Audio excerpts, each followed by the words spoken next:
নমস্কার প্রিয় দর্শক বন্ধুরা, আজকের আলোচ্য বিষয়বস্তু দেবগুরু বৃহস্পতি 2026 সালের 11ই মার্চ মিথুন রাশিতে মার্গী হয়েছেন এবং ডাইরেক্ট ফরওয়ার্ড মোশন বা সোজা পথে চলন শুরু করেছেন।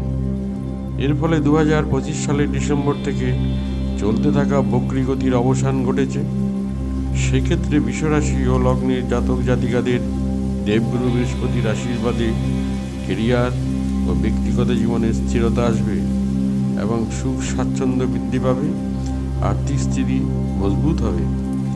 কর্মক্ষেত্রে সাফল্য, চাকরি বা ব্যবসায় কাঙ্ক্ষিত সাফল্য ও পদোন্নতি হবে। আটকে থাকা কাজ সফলতার সাথে সম্পন্ন হবে।